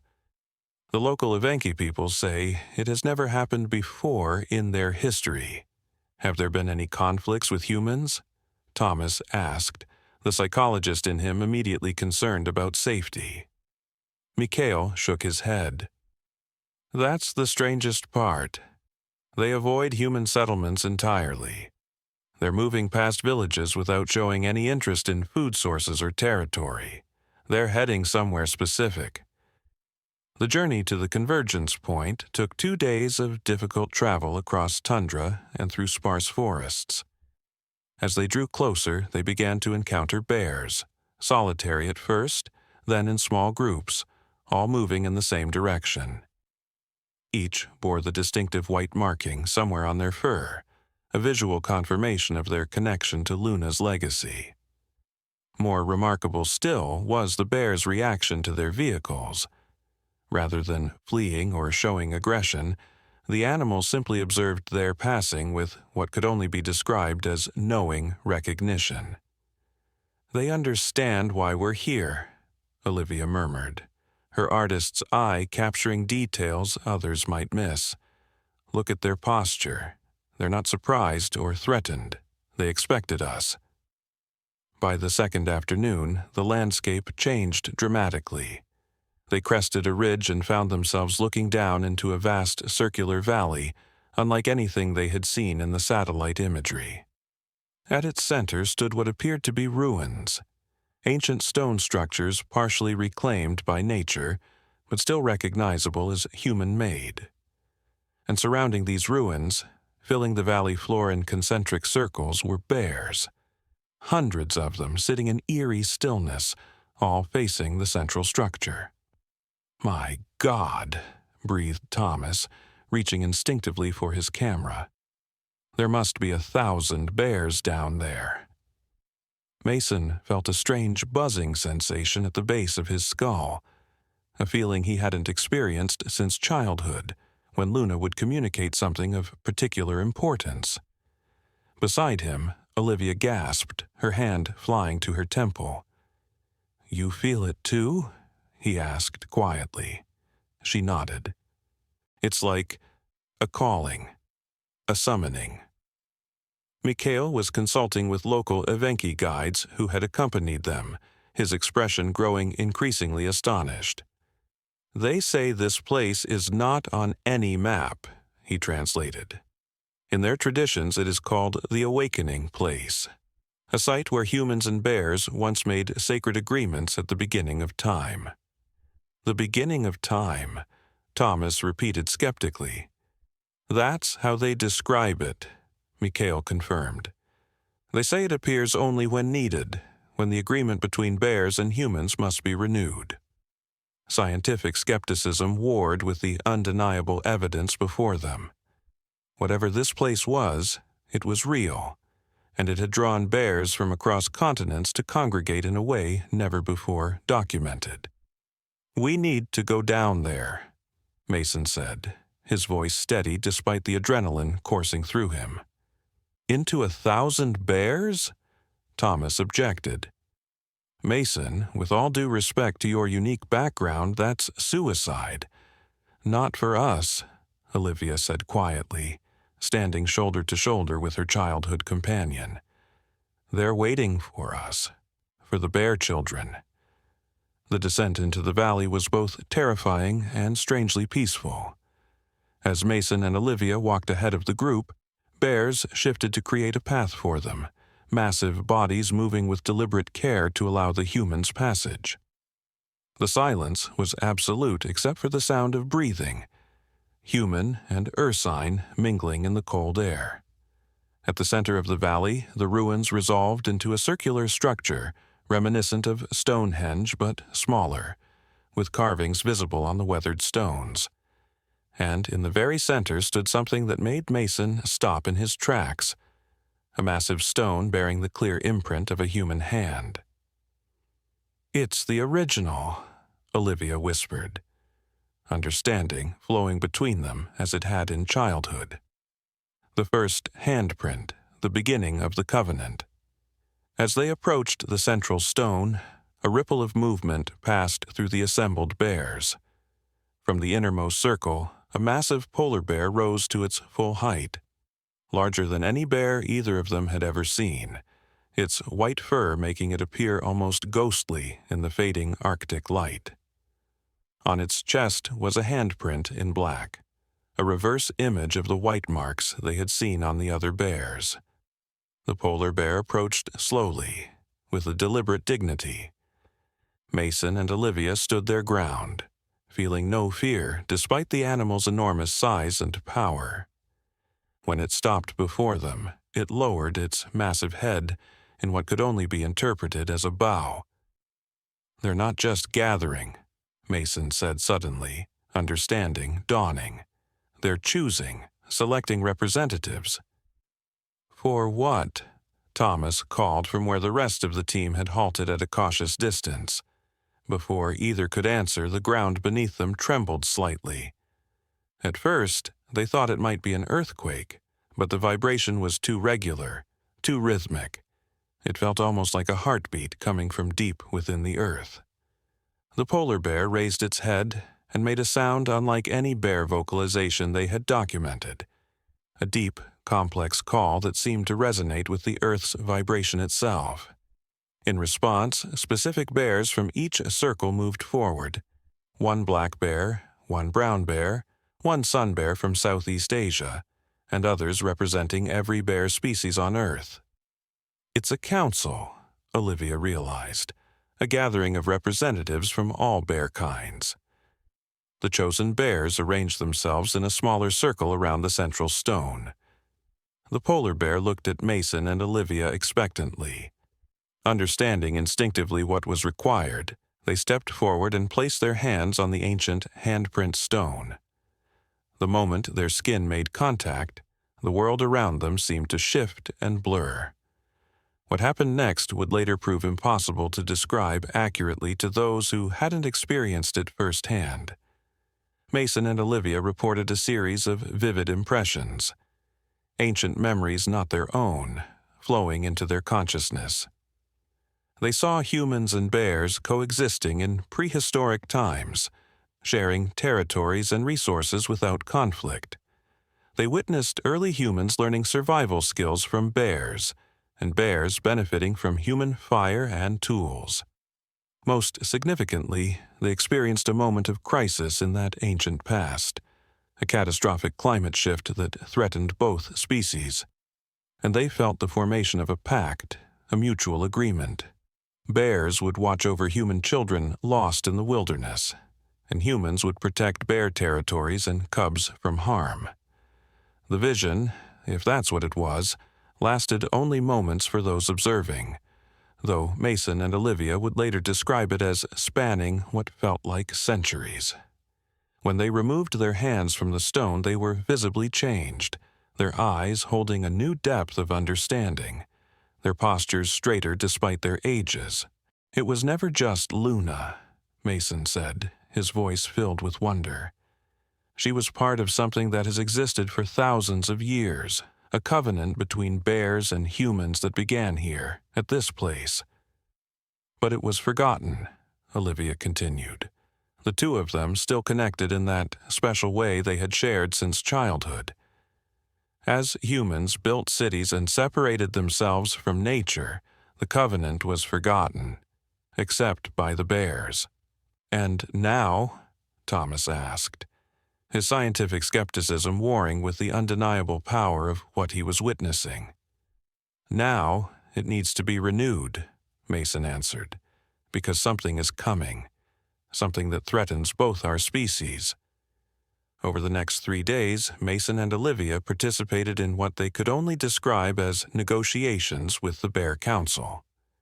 Using the hybrid communication system they had developed with Luna, enhanced by their experience with the Vision Stone, they exchanged information about threats facing both species in the modern world. The bears communicated their growing concern about rapid climate change, habitat loss, and pollution levels that were affecting their ability to find food and raise healthy cubs. More urgently, they conveyed awareness of imminent environmental tipping points that human science had not yet detected. Subtle shifts in migration patterns, plant growth cycles, and weather systems that pointed to catastrophic changes within a decade. In return, Mason and Olivia shared human knowledge of conservation efforts, technological solutions, and growing awareness of the need to protect wild spaces. They also acknowledged the failures of human societies to address environmental degradation with sufficient urgency. What emerged was a renewed covenant, a modern version of the ancient pact. Bears would continue to protect human children and warn of coming natural disasters as they had in Alaska. In exchange, humans would commit to specific measurable actions to protect bear habitats and address the environmental crises threatening both species. When they finally emerged from the valley with their remarkable story and unprecedented documentation, the scientific community was thrown into turmoil. Some dismissed their account as the delusions of two people whose unusual childhood had predisposed them to anthropomorphize animal behavior. Others, particularly those who had witnessed the Luna phenomenon firsthand, recognized the profound implications of what had occurred. Most compelling was the evidence that followed. Within months of the Siberian gathering, bear behavior worldwide shifted in measurable ways. Bears began appearing near sites of environmental destruction, logging operations in old-growth forests, mining projects threatening watersheds, coastal developments disrupting critical ecosystems. They didn't attack humans, but simply maintained a visible presence, a silent reminder of the covenant and its obligations. Simultaneously, incidents of bears rescuing lost children continued and even increased, always with the same distinctive pattern. Bears marked with white handprints leading human searchers to missing children or directly bringing children to safety.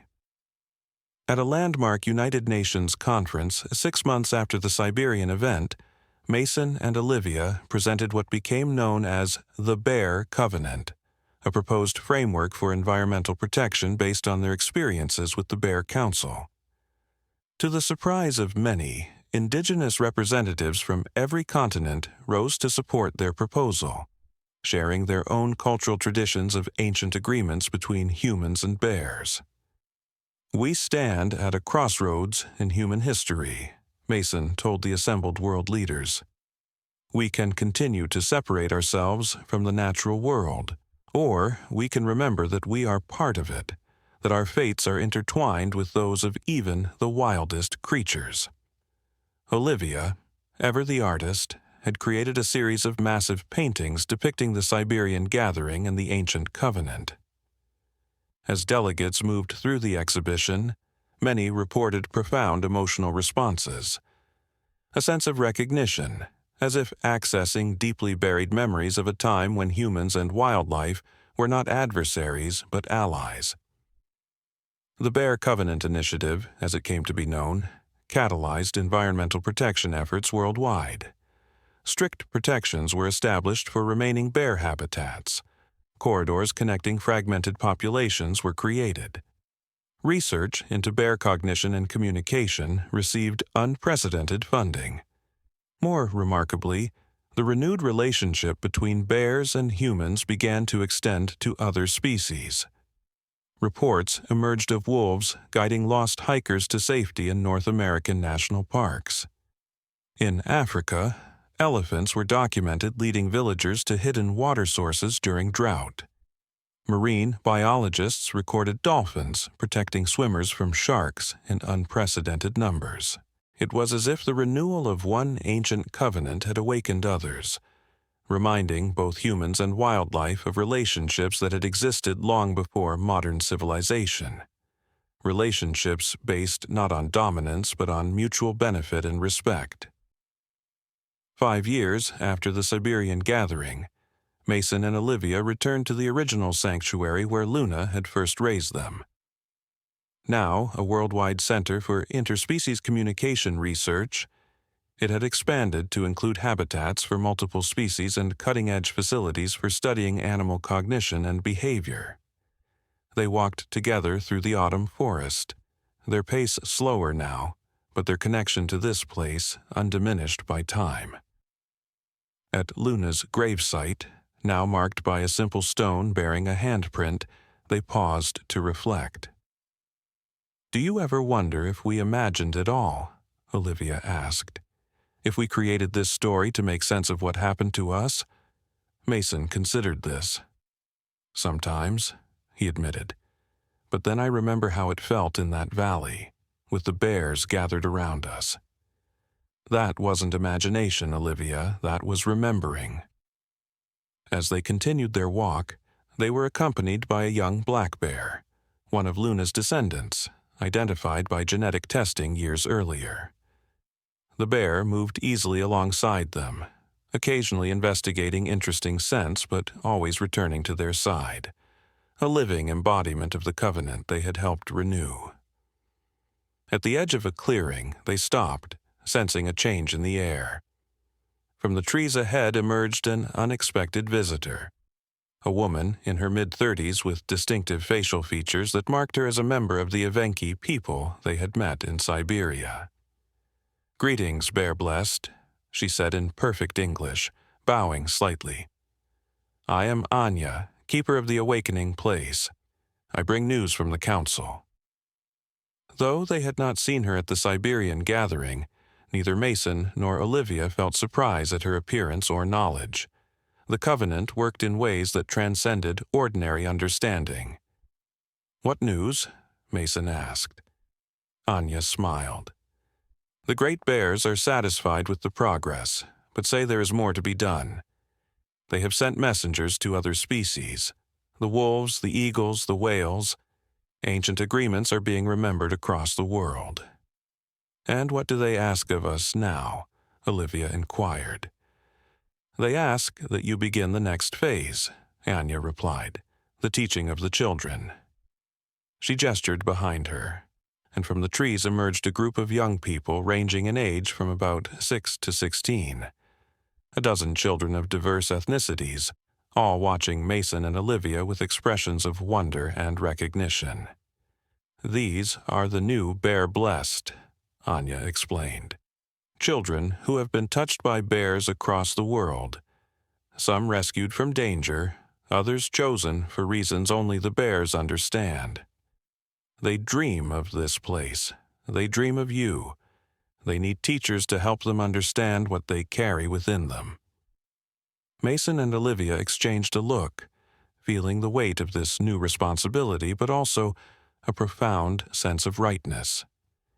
Their unique childhood had prepared them for this moment, to become the bridge between generations, ensuring that what Luna had begun would continue long after they were gone. "We'll teach them," Mason promised, "everything we know." "Not just about bears," Olivia added, "but about listening to the wild world, about remembering what humans once knew and have forgotten." Anya nodded in approval. "The covenant continues then. The circle remains unbroken." As they led the children deeper into the sanctuary, the young black bear padded alongside them, occasionally nudging the shyer children encouragingly. Overhead, an eagle circled, its flight pattern following their progress. From a nearby stream came the splash of jumping fish, more numerous than usual for the season. The world was listening again. The ancient conversation between species was resuming, with new voices joining each day. And at the center of it all was the legacy of one extraordinary bear, who had challenged the boundaries between wild and tame, between human and animal, who had shown that love could transcend species and change the world. Luna's story had begun as a simple act of compassion, a mother bear adopting abandoned human infants. But it had expanded into something that would reshape humanity's relationship with the natural world for generations to come. The children, following Mason and Olivia into the forest, would continue that legacy, bridging worlds that had been separated for too long. As twilight gathered around the sanctuary, bringing the first stars into view, Mason felt a familiar presence, a sensation he had carried since childhood. Not Luna herself, but something she had awakened in him, an awareness that humans were not separate from nature but part of its vast, interconnected web. "Do you feel it?" Olivia asked softly. The children gathered around them as they reached the center of the sanctuary. "Yes," Mason replied, looking up at the emerging stars. "We're not alone. We never were." One of the younger children, a girl of about 7 with bright eyes and a quiet demeanor, suddenly pointed toward the forest edge. "Look," she whispered. There, just visible in the gathering darkness, stood a circle of bears, different sizes, different species, all watching with that peculiar intelligence that Mason and Olivia had recognized since childhood. At the center of the group was a massive female with graying fur and a white handprint clearly visible even in the dim light. It couldn't be Luna. She had passed decades ago. Yet the resemblance was uncanny, as if her spirit had found a new form, returning to witness this next chapter in the Covenant's unfolding. "The circle continues," Olivia said, her voice steady despite the tears gathering in her eyes. "What began with one bear and 2 children now spans the world." The bears raised their heads in unison, sending a chorus of deep calls into the night sky, not roars of aggression, but something more complex, more melodic. The sound resonated through the sanctuary, echoing off distant hills and returning as if the earth itself were answering. The children, showing no fear, raised their own voices in response, not in human language but in sounds reminiscent of what Mason and Olivia had developed with Luna long ago. A bridge between species, rebuilt one voice at a time. Mason and Olivia joined them, their aged voices blending with young ones, human calls harmonizing with bear vocalizations in the world's oldest conversation. A dialogue between species that had begun in prehistory, been forgotten by humans but preserved by bears, and was now being remembered once more. As their voices faded into the night, Mason felt a profound sense of completion. The story that had begun with Luna finding 2 abandoned infants in the forest had expanded beyond anything he could have imagined. It had become a worldwide awakening, a remembering of ancient connections between species, a renewal of covenants formed when humans still understood they were part of nature, not separate from it. The white handprint, once just a mark on Luna's fur, had become a symbol recognized across continents, a reminder of promises made and kept across millennia. And the children gathering now at the sanctuary would carry that symbol forward, ensuring that what had been remembered would never again be forgotten. In the years that followed, the bear-blessed children became liaisons between species, their unique abilities allowing them to perceive warnings of environmental changes that scientific instruments couldn't detect. They advised governments on conservation policy, helped design wildlife corridors that respected animal migration patterns, and taught other children how to listen to the natural world. Mason and Olivia continued their work well into their 80s, their unusual childhood having gifted them with remarkable health and vitality. They traveled less as they aged, but welcomed a constant stream of visitors to the sanctuary: scientists, indigenous knowledge keepers, policymakers, and most importantly, children who showed signs of the special connection with wildlife that had once been common but had become rare in the modern world. When Mason finally passed at the age of 87, he was sitting beneath the stars at Luna's gravesite, peaceful and ready for his journey. Olivia followed just months later, having completed her final painting, a massive mural depicting the ancient covenant between bears and humans that now spanned the main wall of the sanctuary's learning center. Their physical forms were laid to rest beside Luna's, 3 simple stones bearing handprints marking where the remarkable family had returned to the earth. But their legacy lived on in the Bear Covenant initiative that now guided environmental policy worldwide, in the sanctuary that had become a model for human-wildlife cooperation, and in the generations of bear-blessed children who continued to bridge the worlds of human and wild. On the 10th anniversary of their passing, a gathering unlike any before it took place at the sanctuary. Representatives from indigenous communities worldwide joined with leading scientists, policymakers, and a new generation of bear-blessed children. And from the forests came the bears, dozens of them, each bearing the white handprint that marked them as part of Luna's legacy. The oldest of the original bear-blessed children, now adults with children of their own, led a ceremony that blended indigenous traditions with the unique communication methods developed by Mason and Olivia. As human voices and bear vocalizations rose together under the stars, participants described a sensation of boundaries dissolving, not just between species, but between past and present, between memory and possibility. At the ceremony's conclusion, the lead speaker, a woman who had been among the first children taught by Mason and Olivia, stood before the assembled group, her bearing dignified despite her youth.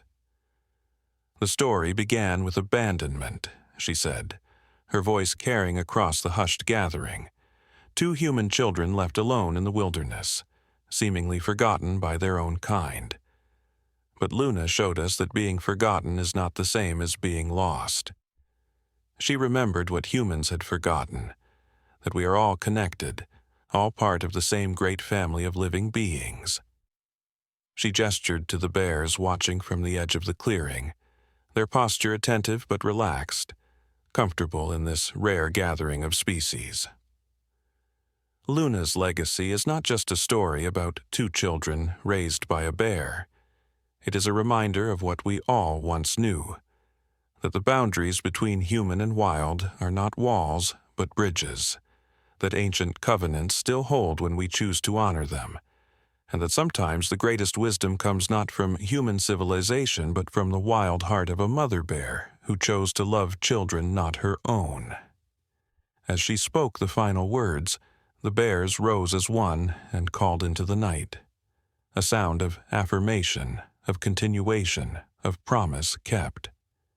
Across the world, in forests and mountains and coastal regions, other bears took up the call, creating a global chorus that no human instrument could record, but that many human hearts could feel. The covenant continued, evolving as the world changed, but remaining true to its core.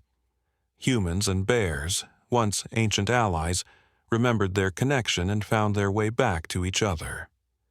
And in that remembering lay hope for a world where the wild and the human no longer stood opposed, but moved forward together, guardians of a shared planet and a shared future.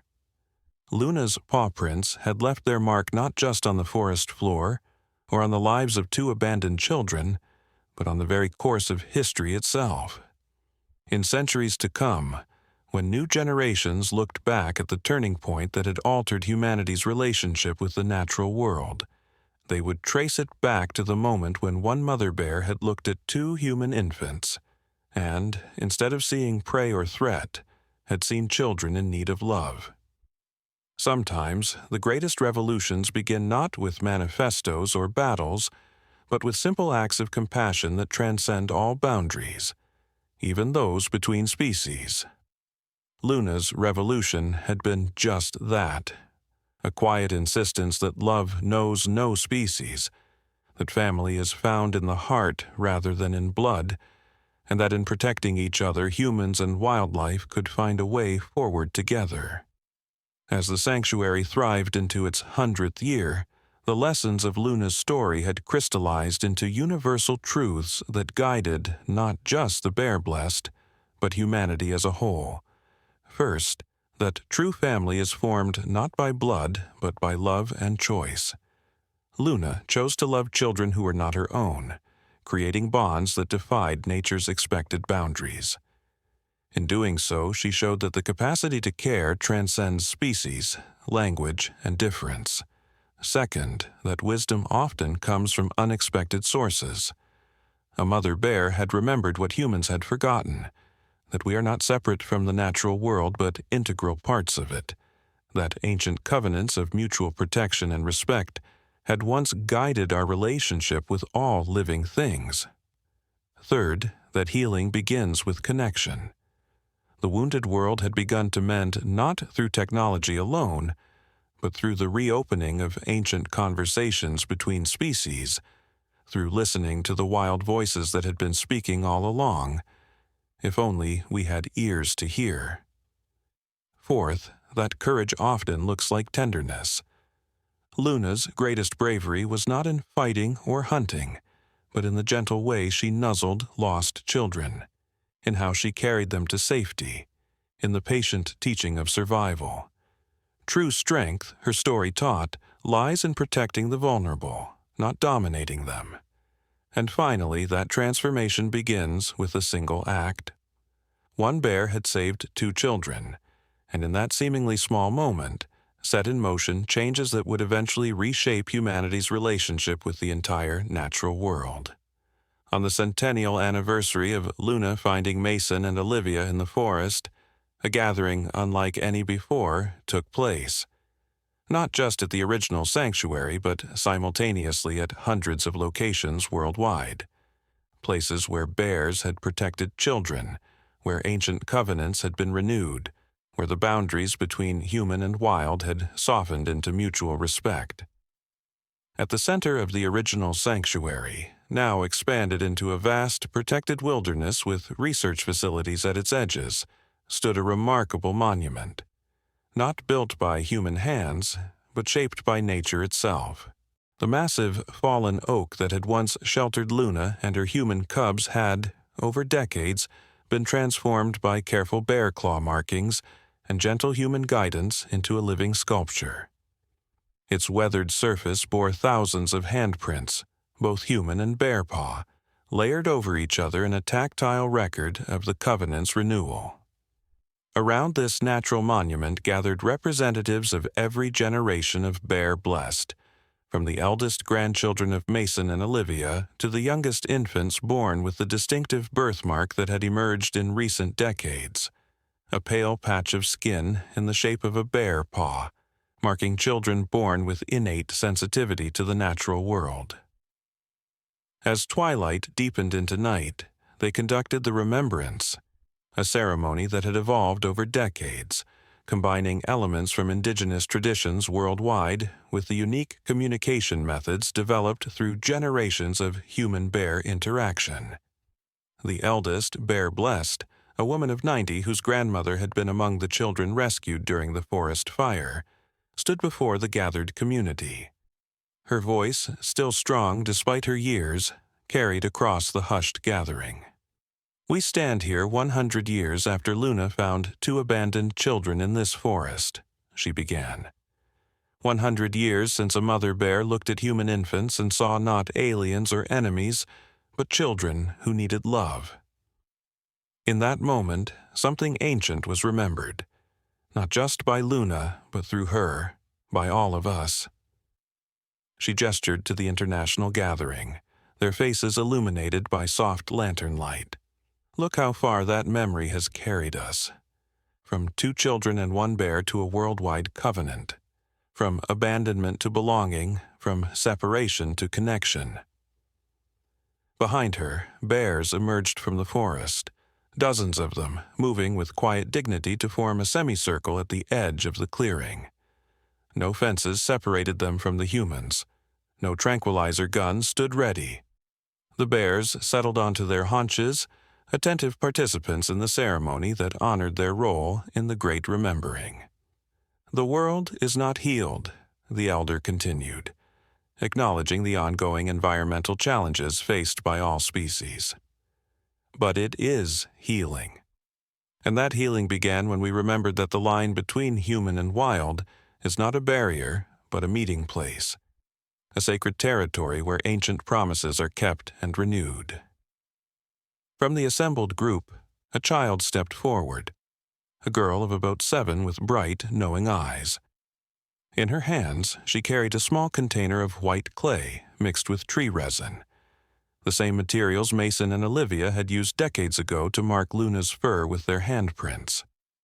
The elder dipped her hand into the clay and pressed it against the oak monument, adding her mark to the thousands already there. One by one, participants followed. Humans of all ages leaving handprints, bears pressing paw prints into special sections of clay prepared for them. As the ceremony concluded, a remarkable sound filled the night. Human voices and bear vocalizations rising together in what had come to be known as the Covenant Song. Not a human melody that bears had learned, not a bear call that humans imitated, but something new that had evolved between the species over decades of communication, a third language that belonged to both and bridged the gap between. The song spread from the original sanctuary across global networks to ceremonies happening worldwide. From the ancient forests of Russia to the coastal mountains of Alaska, from the Himalayan highlands to the European woodlands, humans and bears joined in the centennial remembrance. At the height of the song, as voices and calls merged into harmonies that transcended conventional understanding, something extraordinary happened at the original sanctuary. The northern lights, rare this far south, appeared in the sky above, casting sheets of green and purple light across the gathering. For those present, it felt like confirmation, as if the earth itself were acknowledging the covenant's renewal. Scientists would later record unusual electromagnetic phenomena across the global sites where ceremonies took place, phenomena that defied conventional explanation but somehow seemed fitting for a relationship that had always transcended ordinary understanding. As the lights shimmered overhead, the bears rose from their sitting positions and, with dignified deliberation, began to move back toward the forest. They paused at the edge, looking back at the human gathering. The lead bear, a massive female bearing Luna's distinctive genetic markers according to ongoing research, rose briefly on her hind legs, surveying the scene. In that moment, many present would later describe feeling a presence that went beyond the physical, as if Luna herself were there, witnessing what her simple act of compassion had birthed into the world. Not through mystical reincarnation, but through the living legacy that continued to shape both species. As the bears disappeared into the forest, and humans returned to their communities, they carried with them the enduring lessons of Luna's story. That love sees beyond difference, that family is created through care, that ancient wisdom often survives where we least expect it, that healing happens through reconnection, that survival depends on remembering our interdependence, and most powerfully, that sometimes the most revolutionary act is simply to care for someone not your own. When Mason and Olivia had been discovered as wild children decades earlier, the world had seen their story as an extraordinary exception, a bizarre case of ursine behavior that defied explanation. Now, a century later, humanity understood that Luna's choice had not been an aberration, but a remembering, a return to an ancient covenant between species that had been temporarily forgotten but never truly lost. The bear-blessed continued their work in the world, bridging the human and the wild, translating between species, guiding environmental restoration efforts across continents.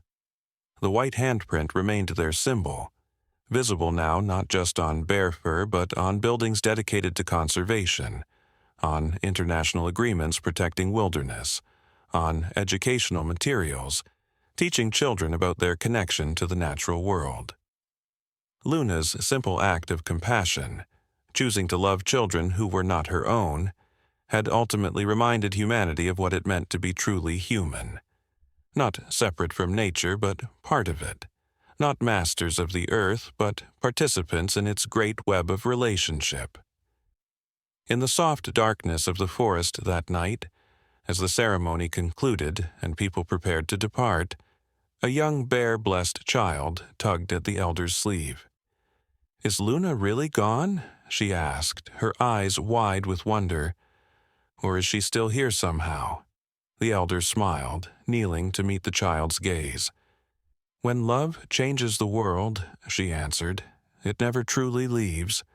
Look around you, at the protected forests, at the bears who remember their ancient role as guardians, at the children who can speak with animals again, at the healing happening between humans and the wild. Luna lives in all of it." She placed her hand over the child's heart. "And in here, when you feel that special connection to the bears, when you sense changes in the forest before others do, when you dream of wilderness, that's Luna's gift, passed down through generations. Not just her DNA in the bears who carry her markers, but her remembering, awakening what was sleeping inside us all." The child nodded solemnly, accepting this answer with the natural wisdom of the bear-blessed. She turned to look into the darkened forest where the bears had disappeared. "Thank you, Luna," she whispered, "for remembering what everyone else forgot." From deep in the forest came a single, resonant call, a bear vocalization that seemed to answer the child's gratitude.